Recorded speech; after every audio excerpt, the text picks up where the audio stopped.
Welcome to Postcards from Palisade, the podcast that brings you a snapshot of the people and places that make this slice of Western Colorado wonderful. I'm Lisa McNamara. I'm talking today with Colleen Scanlon-Maynard, partner and senior VP of Marketing and Sales at the Happy Camper Cannabis Company, with locations in Palisade and Bailey, Colorado. We touch on how Colleen got into the cannabis industry after a career in publishing, marketing, and sales, why the Happy Camper couldn't move as quickly as they wanted when they realized their original Palisade location was too small to support their customers and too big to be a good neighbor, and why their new location is just right. We also chat about how she keeps customers happy, how important education is for responsible cannabis and CBD consumption, how COVID had a huge positive impact on their business, and why they are not concerned about new competition in Grand Junction. All that and more on today's Postcard from Palisade. But please note, this episode is intended only for listeners who are over 21 or who are listening with a parent or guardian.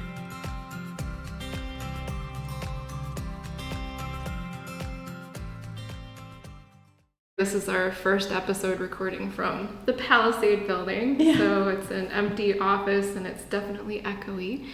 But would you introduce yourself, your name, and what you do?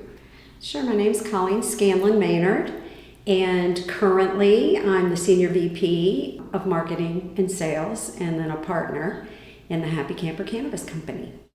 I was going to ask you terminology-wise, do you refer to it as cannabis industry or marijuana industry? So I do Cannabis. Cannabis. Okay, cool. All right, that way I'll say. But I'll answer at anything. Either one. But awesome. we're the Happy Camper Cannabis Company, so I typically say cannabis. So what's the history of the Happy Camper as a company? The Happy Camper started in 2015. It was March, and it started in Bailey, Colorado. And we have a store and a MIP, or a manufacturing plant. So it's more of a warehouse look than what we have here. And the store is on the one end, and then the other end is where we receive products. It's more warehouse looking, 2-story. And in the beginning, we had the upstairs set up for a grow, an indoor grow. And then the whole downstairs was just the basic processing and all the different rooms you need for that, and then packaging and the lab. But when my son, Dan and my son, are partners and have been friends for a long while. And so when my son got more involved, he decided, we really don't need to grow. There's so many grows around. Let's just, purchase trim. And so they didn't do the grow, and eventually they sold the lights because they had it all set up for a grow. They sold all that. It's still set up like a grow upstairs without the lights. We sold the lights. Mm-hmm. But so then we buy trim now. We manufacture the concentrates, and then we have the store. Okay. So that was 2015. Okay. And then you want me to go on into Palisade? How did it get to Palisade? Yeah, absolutely. Well, so that went on for a few years, of course, and then we heard that they were going to be doing a lottery here in Palisade. So, we thought this would be a perfect place for us, so we got into the lottery, and we won, which was nice. And so then it took us a while to get things going here. We had to get through a lot of things. Where our location was, we had to go and present, to get it, just make it doable for us. Right. And so we did. We built it out. Beautiful building, put a fire pit in, made it as nice as we could, and for as many parking spaces as we could, planning on what we thought would be the number of customers we would see. But we were pleasantly surprised right away, and then it just kept growing and growing, month after month after month. And within just a couple of months, and again, this started in 2019 by the time we got open, June of 2019. So we get open and we're like, okay, projections. We know we're going to be a little busier than Bailey. So maybe, again, as big. So if we're seeing 100 customers, we'll probably see 220. Well, that didn't happen. And so right away we're seeing more than that. Then we thought after the grand opening would probably calm down. Well, no, it kept growing and growing and growing. So by, I would say, end of summer, fall, we knew we had already outgrown where we were. We were seeing a minimum of 400 customers a day and a high of 550 to 6 on a day. And so, they're parking up and down the road. They're all in our parking lot. They're everywhere, And so we had already leased property for our employees to park in, which was across the road and up in an orchard. So we already moved our people and we shuttled them back and forth. But what were we going to do with all the customers in the cars? And it ended up the town and the neighbors, they didn't like it, and I didn't blame them. And then people weren't following the speed limit because they had reduced it. So we put up signs, please follow the speed limit. We put the speed limit on there. We handed out flyers. I put posters in the store. But you can't control when your customer leaves the store what speed they're going to do down the freeway, or the highway. But we did try. So we knew then, within months, that this was not going to work. So we started then talking about where we could go in Palisade, because there weren't that many areas where we could actually relocate. Right. So we started thinking about it, and over time we knew we had to do it.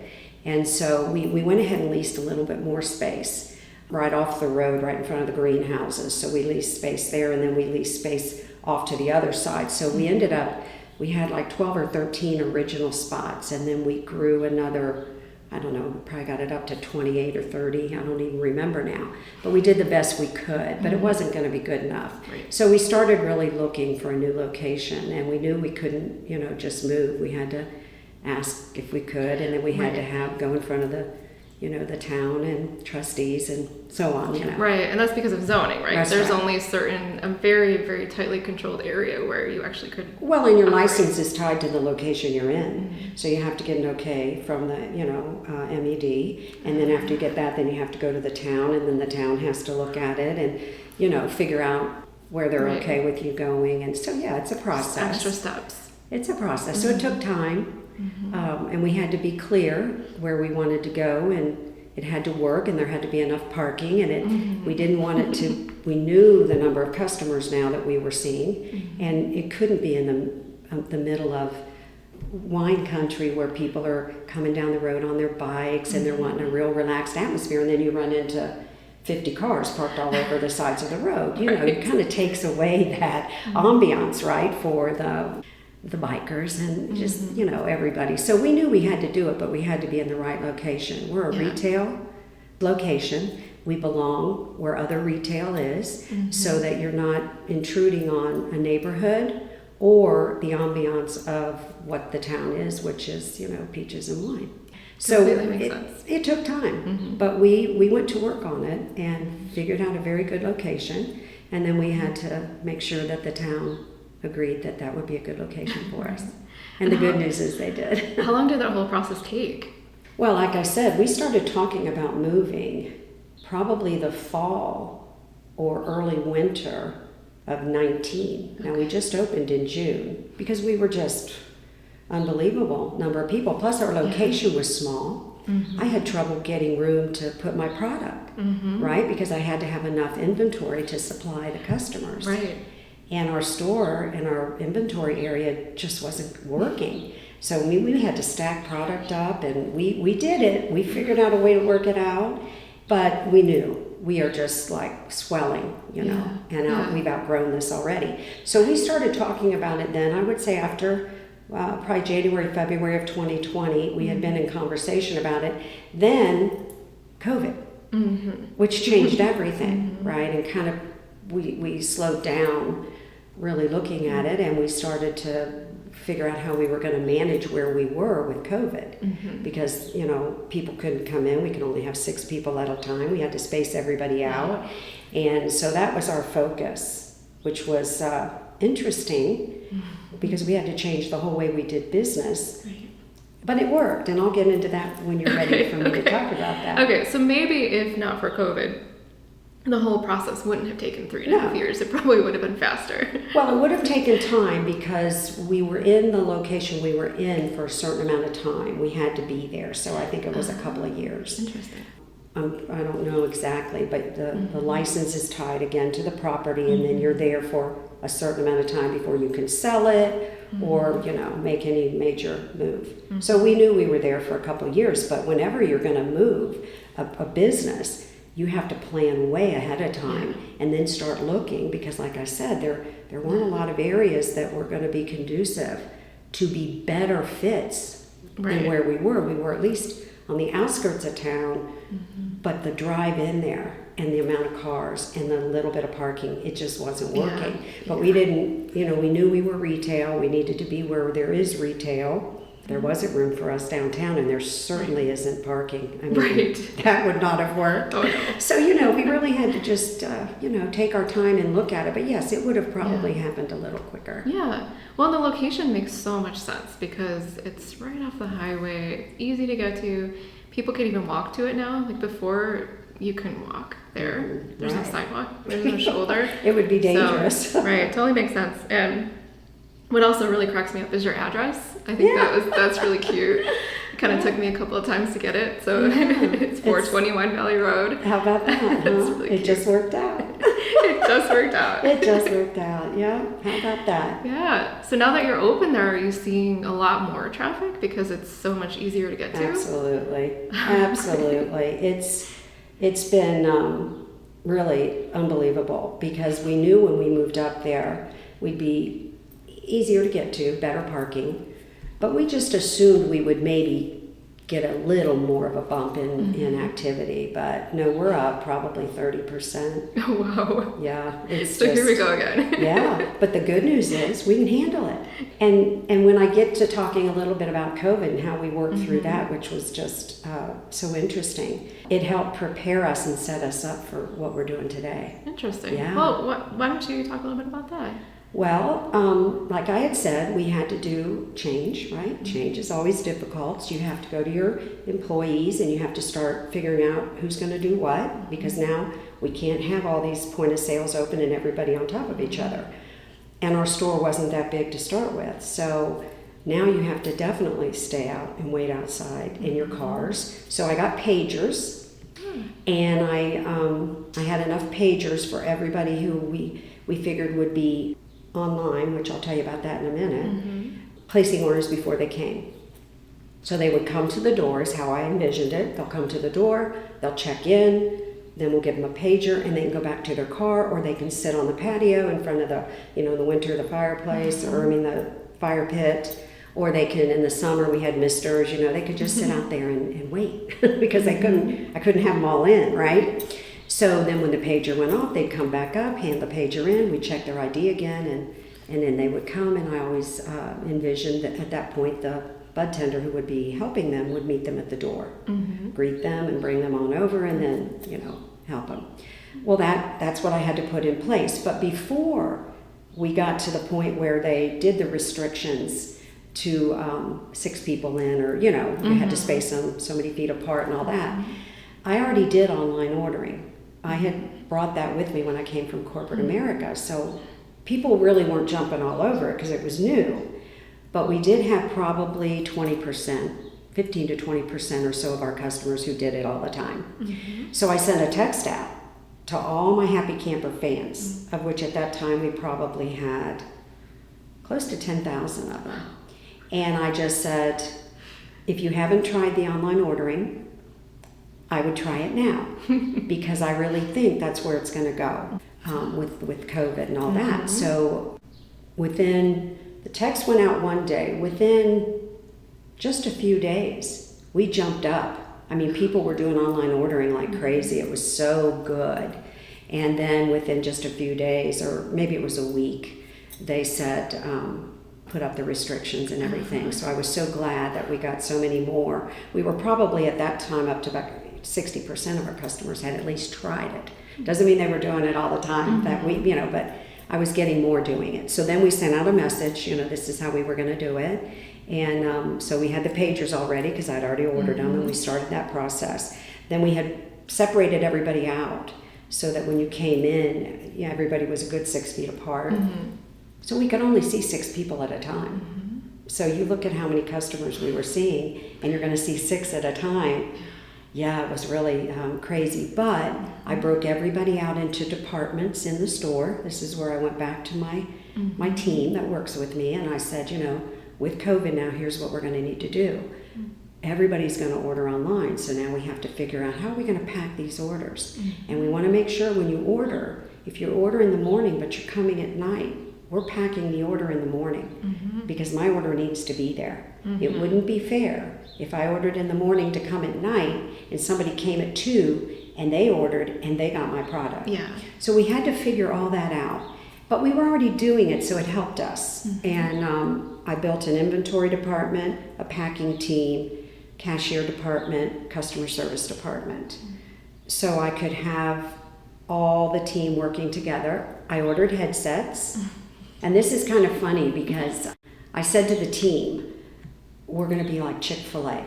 And they're just like, Colleen, we do not want to be Chick-fil-A. And I said, no. I said, like them. Because here's what amazes me with Chick-fil-A. My grandchildren love to go there, so we'll pull in, and you can't even hardly get in the line, and they run 2 lines. You know, like you're backed up almost onto the road. Right. But when you get in line, it keeps moving, it keeps moving, it keeps moving, and you see specific people taking orders, taking the money. You go around and you get your food, and you're out. It never stops moving. Right. So I was like, I wonder how they're doing that. So I started really paying attention. And I would go a few times when it wasn't as busy, and you could pull in and there'd be, maybe 4 people in line, and the one person maybe did 2 things. But then all of a sudden when they start getting busy, here they come. They have like this team. So I'm like, we've got to do that. We have to have an assembly line like that, and everybody has to be accountable for specific things. So I did the department breakouts. I wrote the job descriptions and SOPs, and we all talked about it in preparation for what was coming. And then we were doing a little on the fly because it happened then so fast that 4-week period, I think, from the time we had to go online order only and 6 feet apart, we figured it out. And so within a month, we had the orders pretty well flowing. We had the cashiers doing their thing, the customer service people doing the pagers and making sure customers were being seen and the order that they checked in. And everything was manual then, as far as, we signed them up and we did it by hand, who came into line and all that. Well, we've progressed since then, and now it's all on a tablet and it's all figured out, and now we have a TV screen up that shows you where you are in line. We've come a long way since we started in 2020, but it was COVID and what we had to do to stay in business and be able to serve the customers and serve enough of them, because we were able to get them in line, and then we saw more and more customers. Then we moved to the new store. Our volume is up, we see more customers, and the system makes it seem like it's no big deal. That's so interesting. So it's no big COVID deal. Forced you really to better kind of structure your operations to handle more customers. Right, more customers or bigger flows of people. That's right. That's interesting. And we do it now in a way, because we can, where customers now, the store's bigger, they can all come back in, COVID's over, and we have 10 point of sales. I open them all every day. We have, if you want to place an order online, you do, you get in, you get out fast. If you want to come in, you don't want to place an order online, you want to talk to somebody, that's fine. We have 4 floor tenders, bud tenders, who work the floor, and they're there to take your order, talk you through, answer questions, show you products. At the older store, the original store, we really didn't have a lot of product out on the floor. Here we do. We have our flower displayed. We have our gold shelf and our silver shelf flower out, so you can smell it. It's in little bud pods. And you're able to, smell it and look at it and, make sure you're getting what you want. And then we also have brand of the month, and all of that product is there so people can look at it. And then we have all of our topicals, edibles. All of those products are along when you first come in on that right side. It's all there, so it's all display. There's no product in it, but you can pick it up, read what's in it. So, you actually can have whatever experience you want. And then we have a line that's just for deli flower purchases. If you don't want anything else and you don't want to order online, you can come and get in that line, and then you can have somebody weigh the flour right there in front of you. You pick what you want. So you can have that experience. You can get in and out fast. If you're a novice, we're going to help you. If you just want to come in and get an experience of the whole thing, we can do that too. Nice. But the system we put in place originally from COVID allowed all this to happen. Because we saw over 420, on 420, the day of 420, we saw 1,415 customers in one day, and there's just no way. There is no way humanly possible. I can't even conceive of that. That I could have ever waited on that many customers in a day without having systems that allowed everybody to have their experience and get the ones who are regular customers who just want to come in and buy their product and move on. That experience is there for them, and we try very hard to give a very good service and meet the needs of all the customers. And we're not perfect, but we try very hard, and we are about making changes and doing what we need to do, because the customers are the lifeline of the business, and it's all about customers. Absolutely. Yeah. So you mentioned earlier that coming from a corporate background, getting into this, you brought a lot of your corporate skill set to this position. How did you get into the cannabis industry? My son. Brian is my son, and he's in business. He and Dan are in business. So he asked me probably about 2017 if I would consult with them a little bit and help put in some infrastructure. At the time I was a vice president of market development for a media company out of Georgia, Atlanta. And I traveled 3 weeks a month, and then I'd be home a week. So I said, sure, I'll come out 1 week a month for a few days and just kind of look at your infrastructure and your marketing and that kind of thing. So I started helping out, and tweaking some things, and I really was having fun. Plus I was working with my son and Dan. It was fun. So I did more and more of that, every month. And then after about then the drawing came here, and they were gonna get this store. And I thought, how could I help with this? So I ended up doing a lot of the presentations and things like that.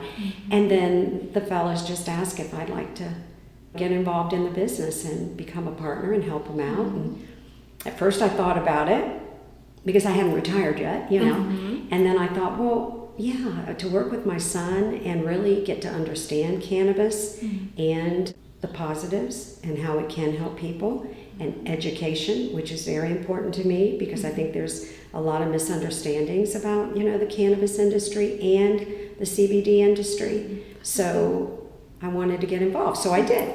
And it's been so much fun. What's it like working with family? Is it ever challenging? No, I come from family business. Yeah.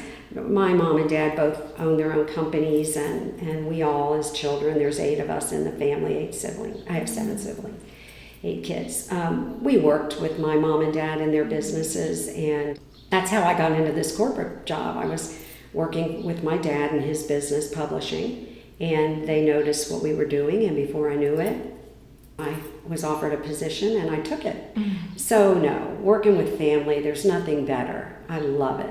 And working with my son has just been so rewarding. And I love working with the younger people.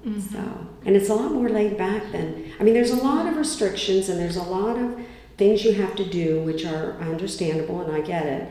But corporate that I was in for so many years is a totally different world, and it's more relaxed.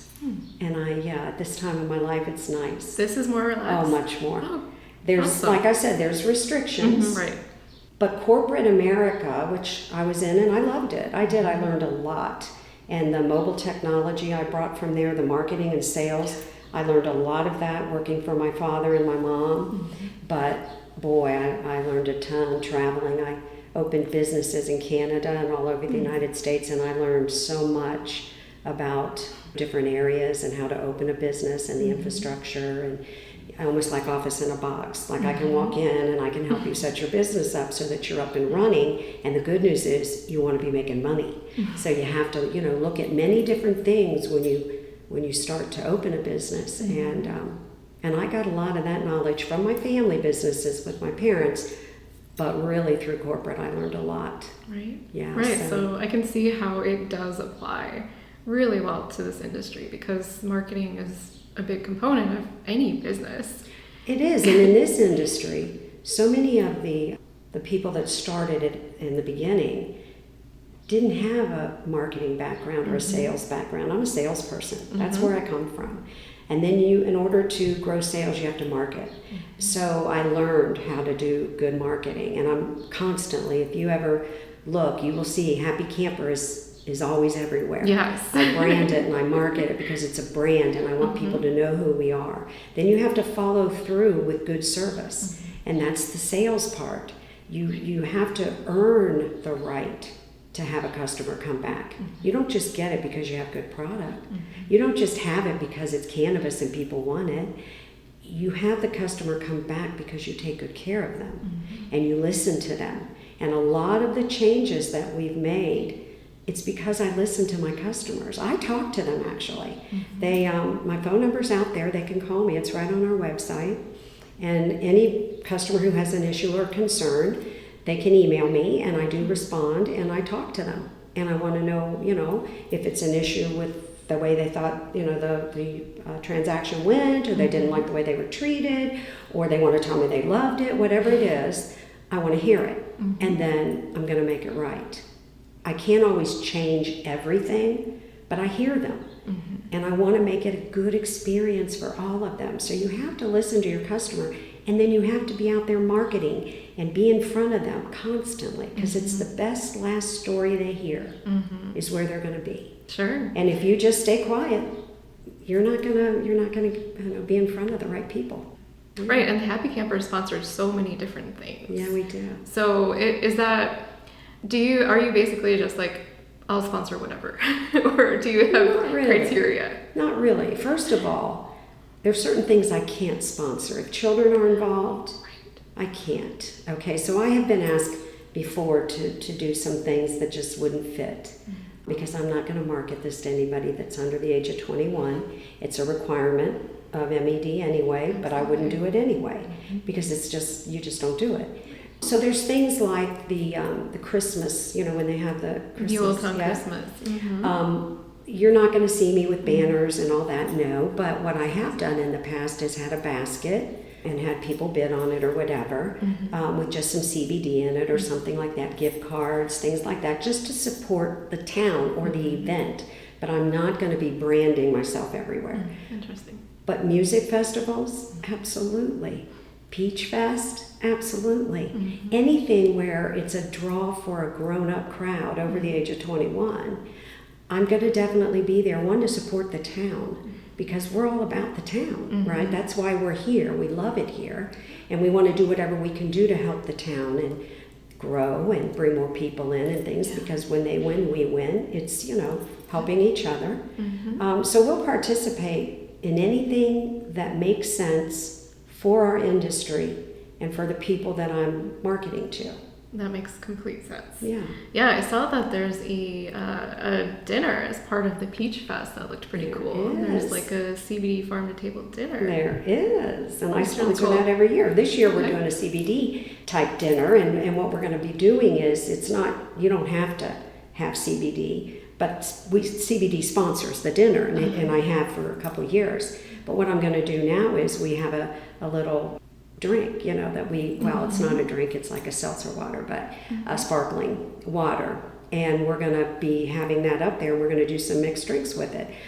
And we have recipes with different, options for some drinks. So if somebody wanted to try it, they could try it there, Now we're also going to have wine, and you don't have to try that, but it would be kind of cool if somebody had never tried it and they wanted to. There's no THC. You're not going to get high off of drinking a little CBD. So anyway, we're going to be doing that, and then I'm trying to work it out where maybe there's an option for a dessert that might have a little CBD. We're thinking about that too. That's cool. But the main thing is going to be education and fun. I give away a ton of baskets with all kinds of good things in there. It's all CBD, but it's fun. I've done it a couple of years, and last year it was a blast. These two guys won some of the stuff, and they were back there, putting hats on and stuff. It was so much fun. So this year we should have a really good time with it. But I love doing it and just being around the people and taking their input, listening to them, and then answering any questions that we can. Yeah, that looks like a really fun event. you mentioned earlier, and I don't know if everybody listening to this would know it, but the town of Palisade has a very limited number of licenses. There's two, well, technically two, right? Technically. Right. Technically, there's two.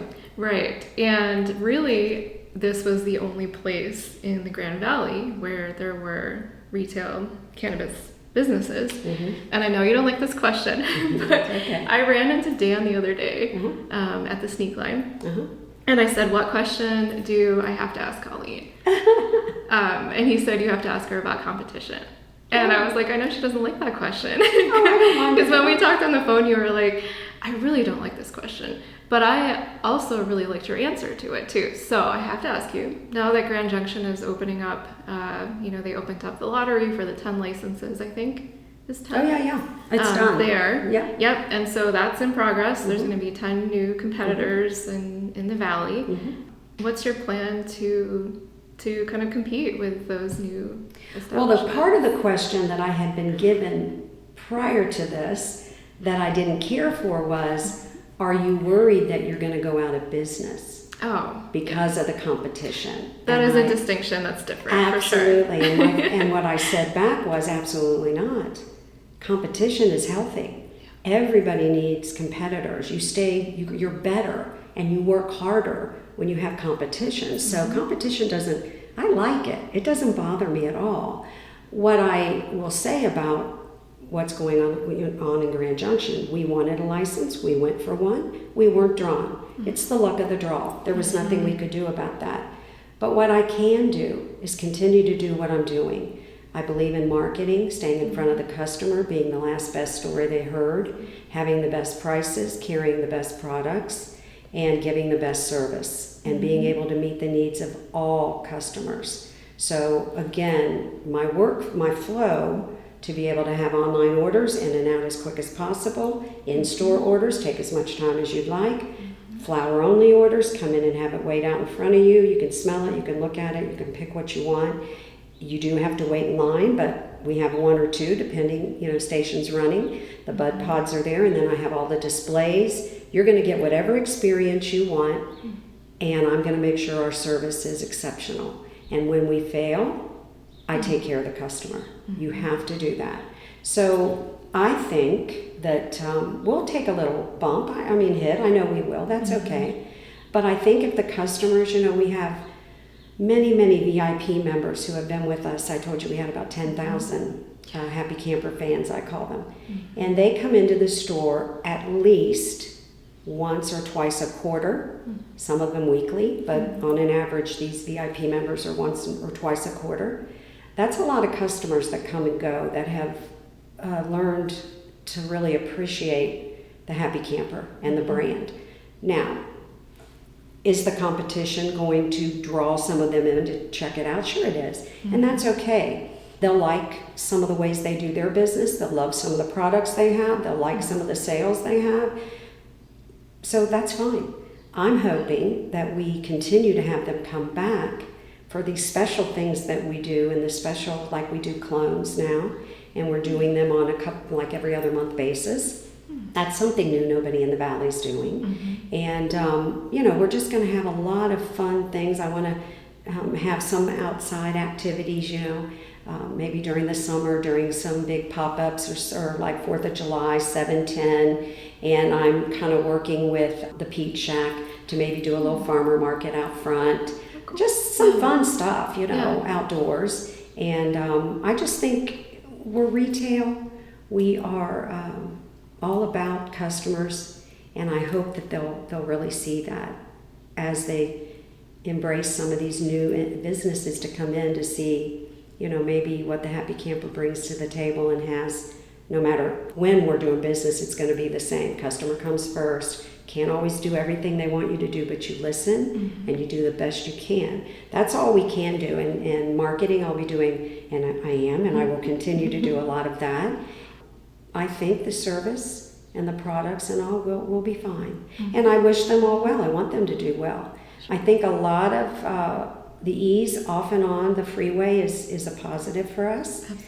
What's spread out all over town, if it's convenient for the people living there, I get it. I would go to the corner store too, as long as the sales were good and the product's great. why not? And I know that'll happen. I'm not worried about I-70 traffic because we're so convenient.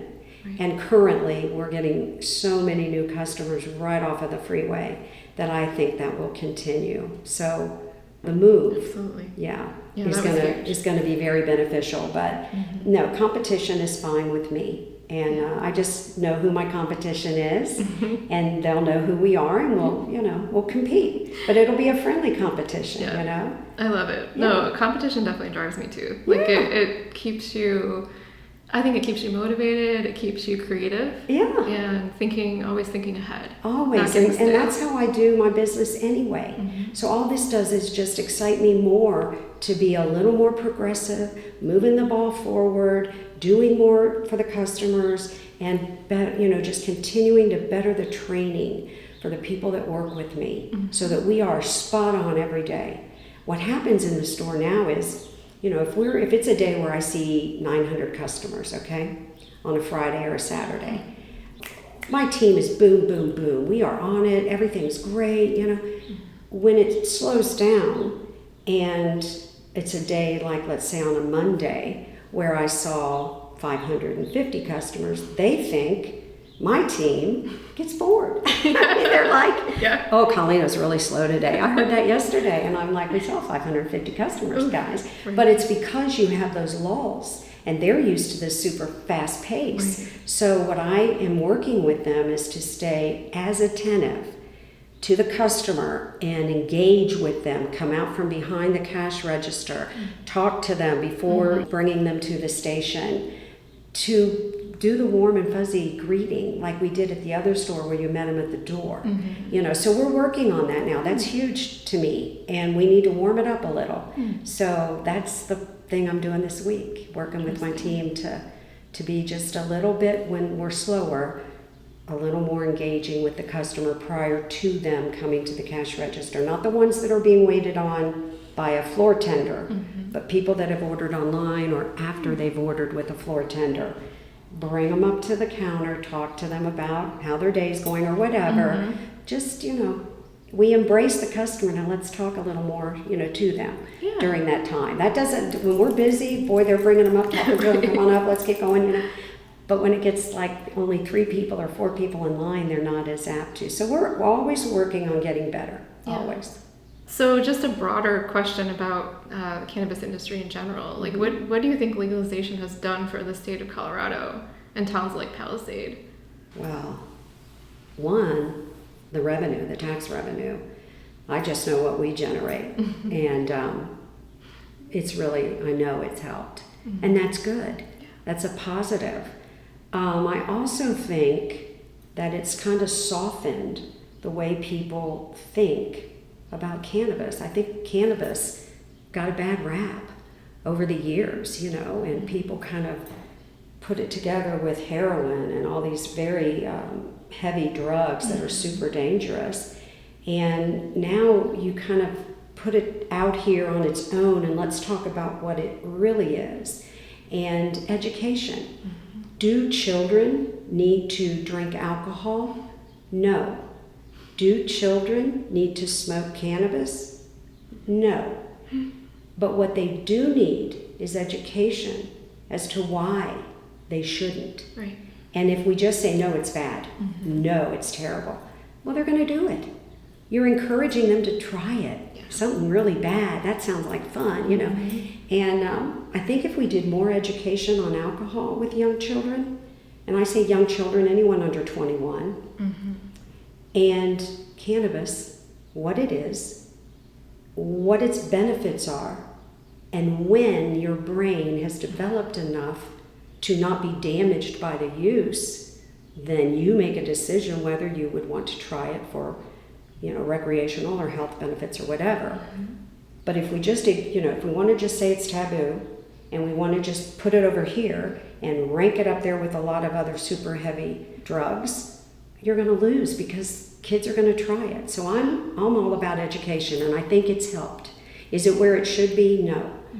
But we're going to get it there, and it's going to be by talking about it, communicating with it. Now, just like alcohol, some people can have a drink, some people can't. Cannabis is the same way. There are people that shouldn't use cannabis. I don't care how old they are. There are some people that shouldn't drink either, no matter how old they are. That's never going to really change. But the education of young people making better decisions with good knowledge and not just know is, I think, going to help them make better decisions as young people. And that, I think, it is helping. We have a long way to go. Yeah, and that's a challenge too, because in your position, you can't necessarily do that, because how could you do that? Or how does that educate the young people? Yeah. By educating the parents. Okay. And in my world, I'm educating my grandchildren. And this is one thing my son said to me when I was trying to decide whether I was going to get into the business or not.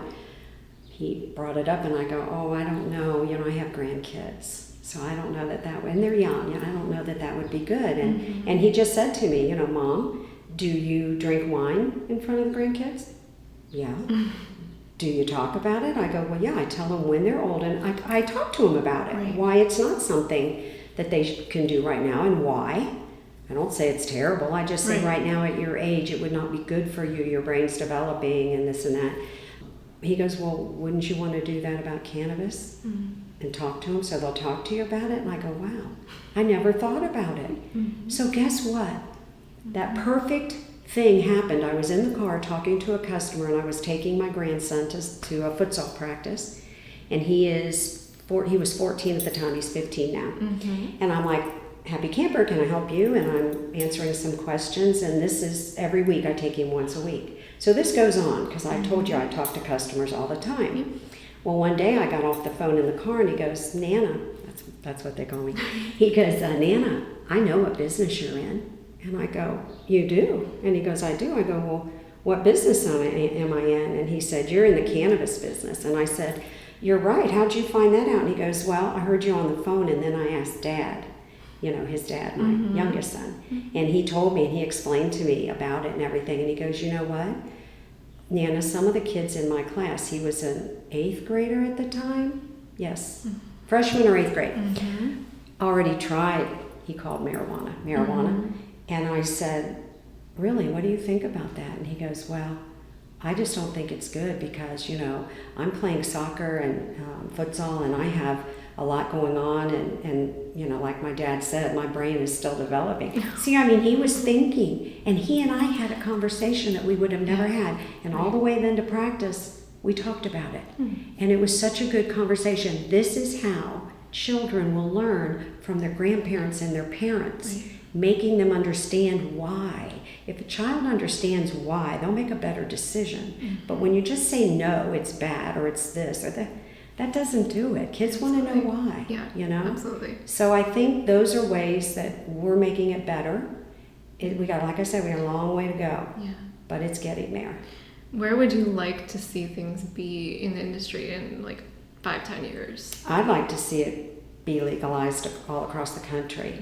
I don't understand why it isn't. It's complicated. It's complicated. Education. Get it out there. Talk about what it really is about. Explain that some people will never be able to use cannabis, just like they're not able to drink, but there's a lot who can. And what about, I have an awful lot of customers who call me and thank me, and this is just as many in the CBD world, that are getting off of opioids. And they're healthier, and they thank me. They go, this is great, thank you so much for helping us. That's why I'm there. That is huge. And for more seniors who have arthritic pain or different type inflammation, or they can't sleep. They just can't sleep. My husband is one of them who just struggles terribly. And when you can help them, you get a big, I don't know what I'd do without it, thanks so much. And I didn't have to take a synthetic drug that is not good for my body. Those are all positive things. So these are all the things that I think if we can legalize it across the country and start to speak about it, educate people, and be real about it, it's going to be helpful. Absolutely. Any other questions from Dan? No, that was the only one. I said, just give me one. That was the one. He said, Yeah, the Well, he knows I competition love my competition, so he's just wanting to hear me say it again. I know. He's like, you gotta get that answer from her. It was cute. He also said thanks for talking to you. Yeah. Well, yeah, thank Like, you. of course. Is there anything you feel like I missed about the business that you'd want to kind of share with other people? Well, what I would say about the business, one that surprised me, and I hit on this earlier a little, was the lack of marketing, the feeling that you didn't need to do it, that if you had it, they would come, and you're just wasting your money. I was shocked by that because, I come from that business knowing that it doesn't matter what your product is, there'll be competition, and you have to stay in front of the customer. So I never did understand that. I didn't listen to it, and I did it anyway. From the moment I started working with Dan and Brian, I was marketing it, and more all the time.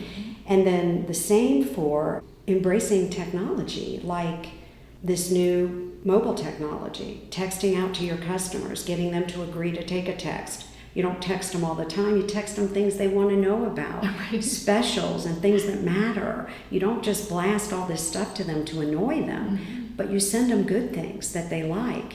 And like we run specials, if you're a VIP reward member, 420 was on Thursday. So I sent a text out and said, hey, VIP members, you can come in the day before on 419 and get all the specials for 420, and that way you don't have to wait in line. It won't be so crowded. Well, spread it out. Yeah, well, that's the benefit to them. For being a VIP member, you get the same specials. Just come on in, and we'll take the sale price. We'll give it to you this day. So we got a lot of people doing that. I do it on Green Friday. My VIP members, I send them a message. They come in on the Wednesday before Thanksgiving. They get all the Green Friday or Black Friday specials. So they have it already done. They don't have to wait in line. They can enjoy their family.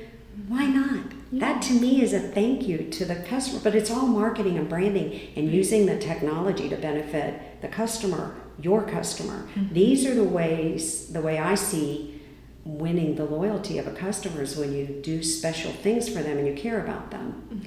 And one other thing too was, a customer comes into the store and they buy a cartridge, they spend $50, they go home and it leaks.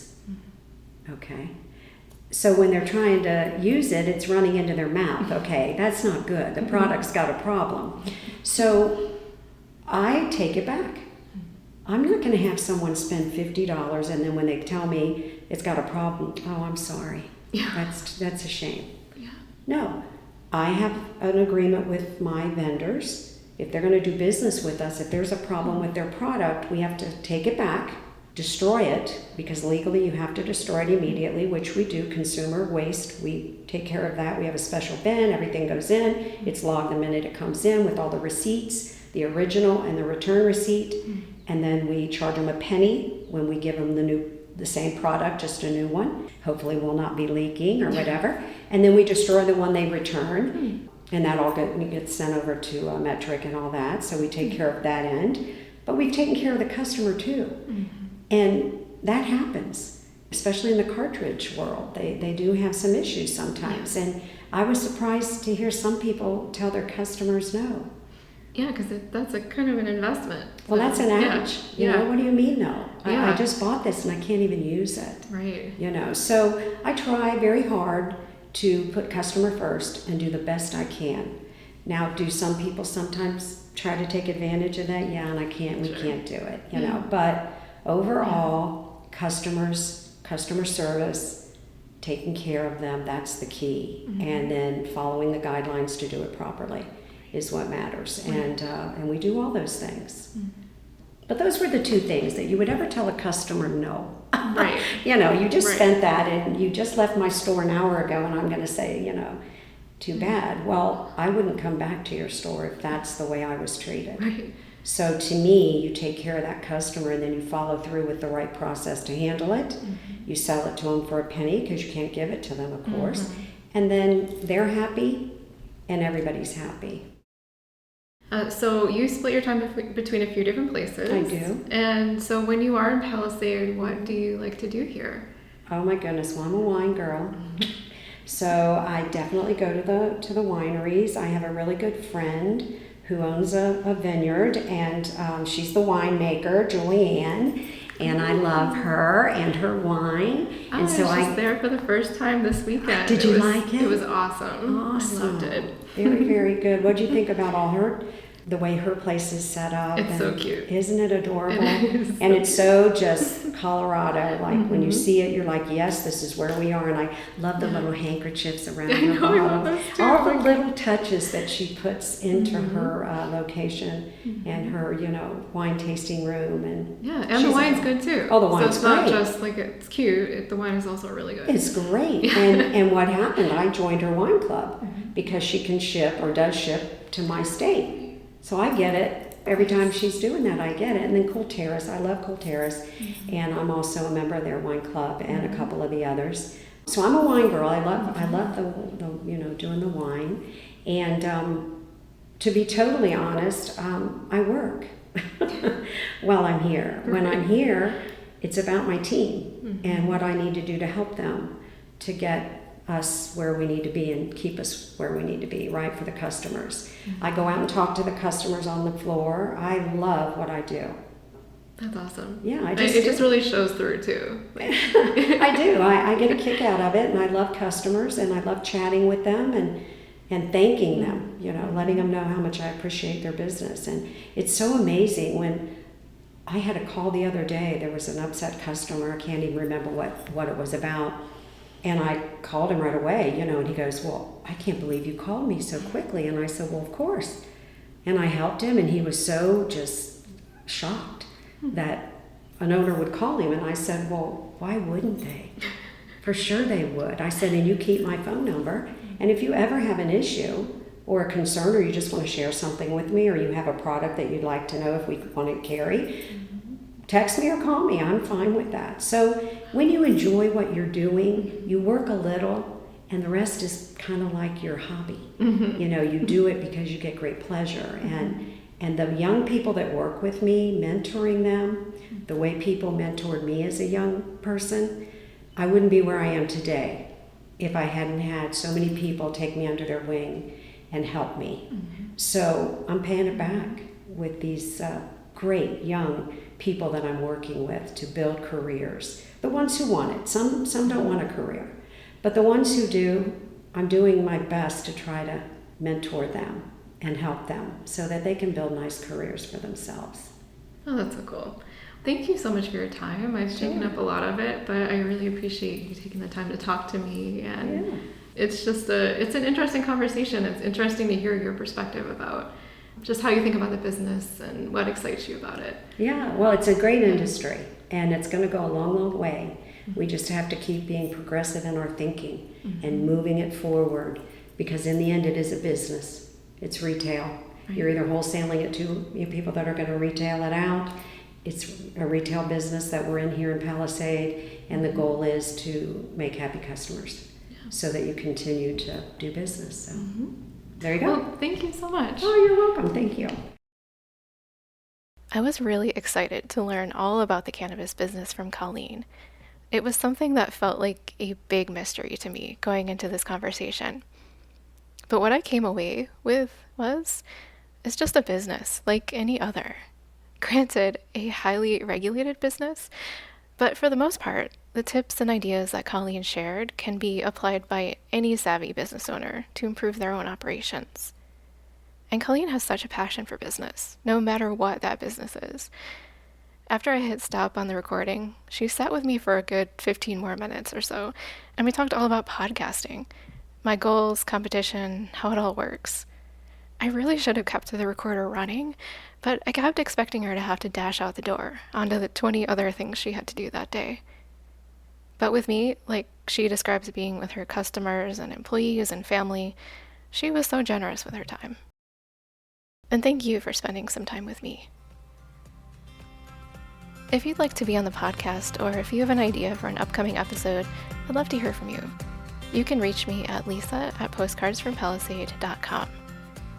The Postcards from Palisade podcast is available on all major podcast distribution platforms, except soon, will no longer be available on Stitcher, since that app decided to shut itself down as of August. That was actually my favorite podcasting app, and I'm gonna miss it. But find us and subscribe on the other platforms so you never miss an episode. Latest episodes and links to more information are also posted on the website, postcardsfrompalisade.com. Thanks for listening. With love from Palisade.